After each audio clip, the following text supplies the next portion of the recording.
Hello mga langga, panibagong araw, panibagong video.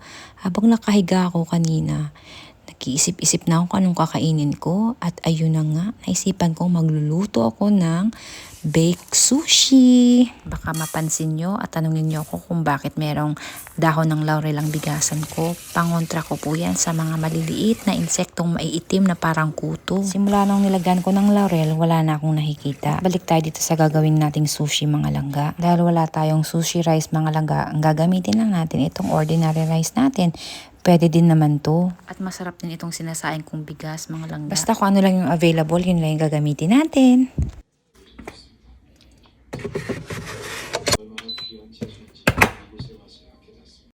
Pagkatapos nga nating isala ang ating kanin, nilabas ko na rin yung iba pang mga ingredients na gagamitin natin.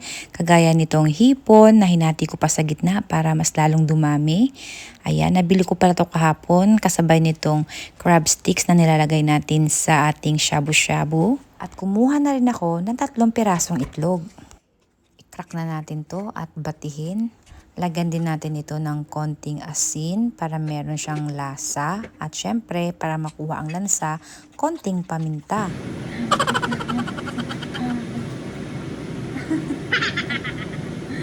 Pagkatapos, papakuluan lang natin to ng konti lang itong crab sticks natin para luto na siya. Pagkatapos naman, sunod nating i-scrambled itong ating mga itlog.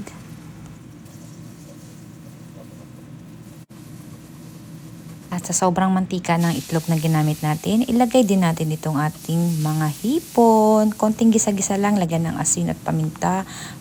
Panalo na para may konting lasa din yung ating hipon. So itong ating mga sahog, itlog, hipon, crab sticks, and nag-add ako ng tuna mayonnaise. Luto na ang ating kanin.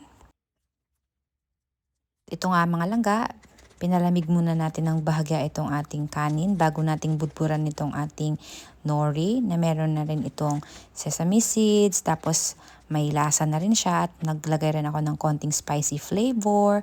Tapos ayan, hilahalo, naglagay ako ng sushi vinegar na hindi ganun karamihan para hindi naman masyadong maasim.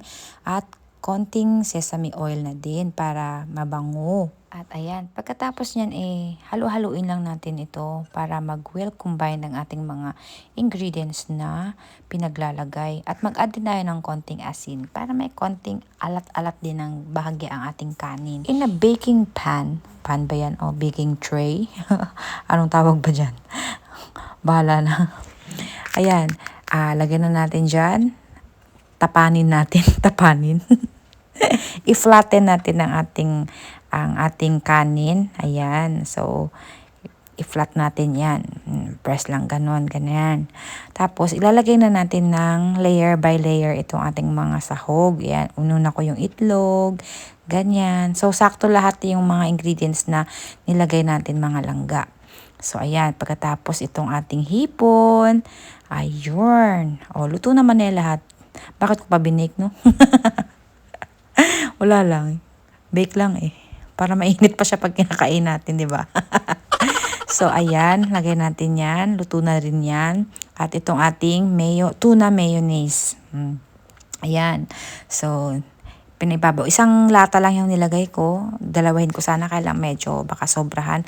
At budburan ulit natin itong nori sa taas. Oh, di ba?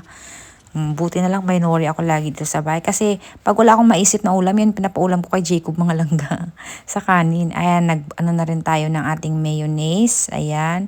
Hindi ko rin inubos yung mayonnaise kasi ayaw din nila ng masyadong mamayo. At nag-toppings din tayo nitong ating cheese.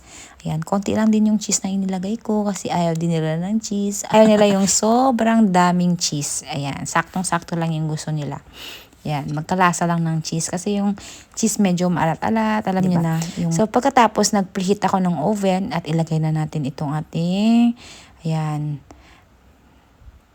Ayan. Antayin natin 10 minutes to 15 minutes. Sayawan muna natin ito ng bahagya habang nag-aantay.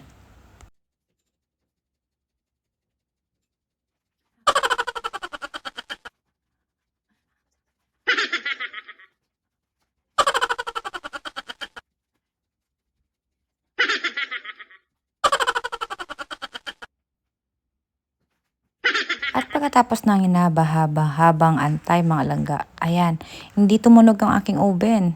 Ayan, wala na siyang ilaw, kaya ayan na. Kunin na natin ito at tingnan natin. Oh.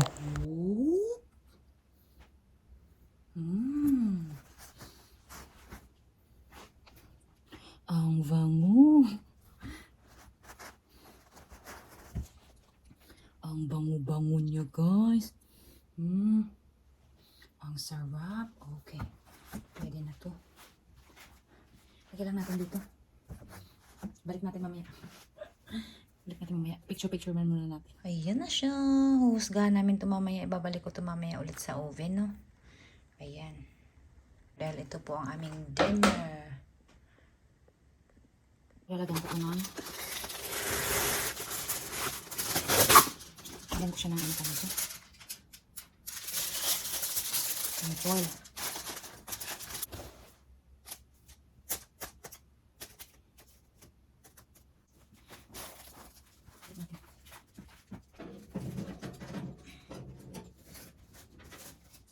Pagkatapos ko ngang naibalik ang ating sushi sa ating oven, sinundo ko na rin si Jacob sa kanyang daycare. Ayan, so, ayan na si Jacob mga langga. Say hi to our vlog. Hi! I'm going home! Dito na si Abby. Okay. Be careful, it's hot. 不会，不会的。我帮你打开你就知道了。三乐一。 Nanapansin.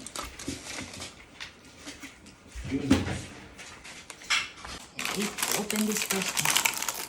Okay, here. Okay, you have this. One. Ito, Jacob, oh. Okay, you have that. And then you get here. 你先不要抱，因为我好了。 You're gonna do that? Okay, Jacob, you wanna try? Wait. Cheers.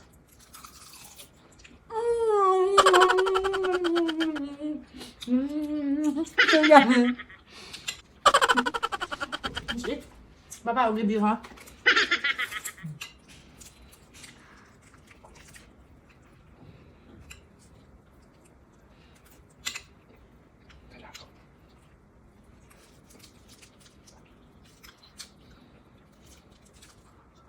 Ayo.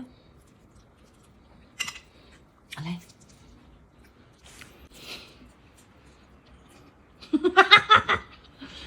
Yummy, oh. Like it? Okay, let's eat. Gustong-gusto ni Abby, oh. Ay, you really like it?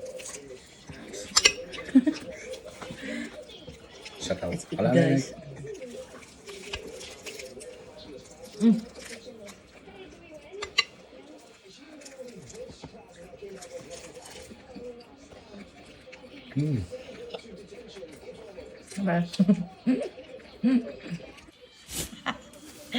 Oh, kulang kami ng ano, seaweed.